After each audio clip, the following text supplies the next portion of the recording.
Assalamualaikum warahmatullahi wabarakatuh. Dalam hari-hari ini kita disibukkan dengan Pilpres, pemilihan presiden. Dan bahkan kita dibingungkan bagaimana cara memilih calon presiden yang baik untuk memimpin Indonesia, bisa mengantarkan Indonesia menjadi negara baldatun thayyibatun wa rabbun ghafur.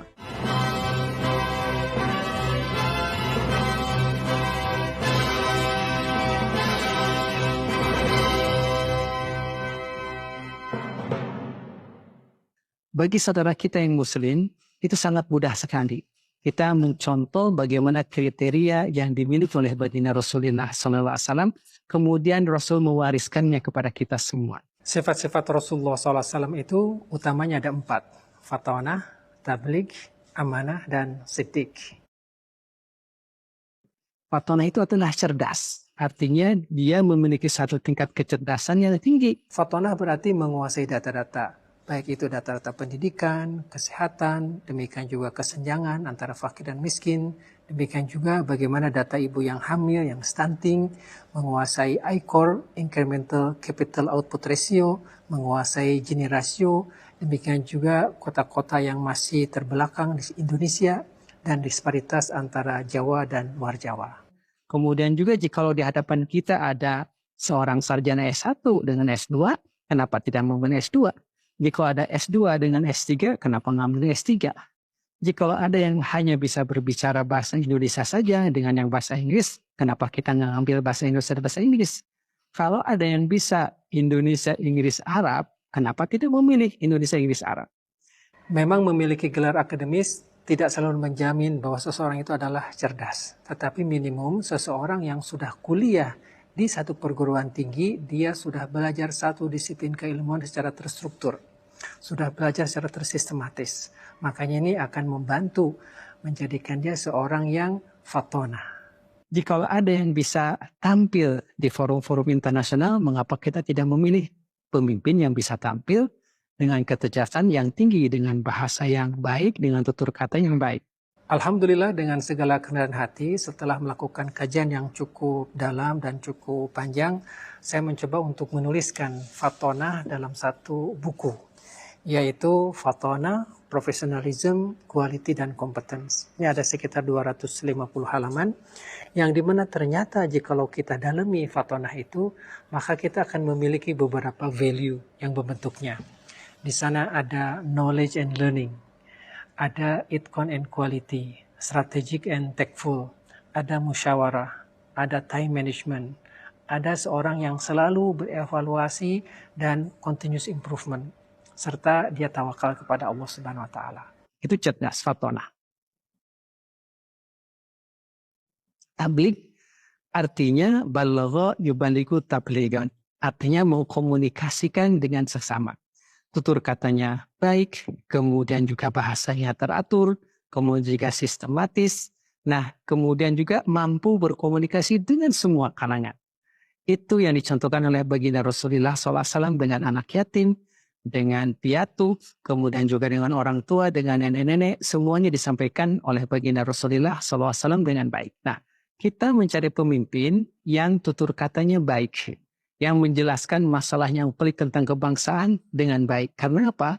Karena masyarakat itu tidak semuanya pandai. Masyarakat itu tidak semuanya intelektual. Banyak yang pendidikannya rendah. Nah, bagaimana kita memilih pemimpin yang cara komunikasinya bagus? Jika di forum nasional bagus, di desa bagus, di forum internasional juga bagus. Nah, kita harus memilih pemimpin yang maqalla wadalla. Bicaranya padat, tetapi sudah tersampaikan pesannya.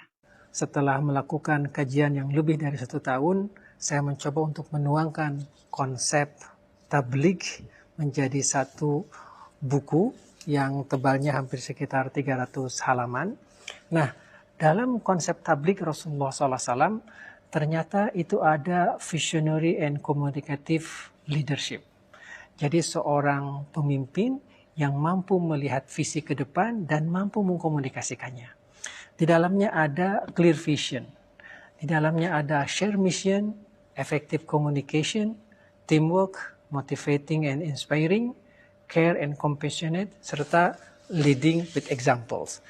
Jadi ternyata memberikan contoh suri teladan itu adalah tabligh yang konkret dan nyata. Nah, yang paling penting juga adalah amanah. Amanah itu artinya bisa memegang tanggung jawab, bisa mengemban anggaran. Kita lihat track recordnya ketika mendapatkan APBN atau APBD sekian triliun, bagaimana laporan keuangannya? Apakah WTP, wajar tanpa pengecualian? Dalam hal amanah ini kita bisa melihat kemungkinan capres kita bisa berasal dari pejabat karir atau pengusaha. Kalau pejabat karir kita melihat apakah ada kenaikan harta yang tidak wajar. Dahulu sedikit, sekarang luar biasa.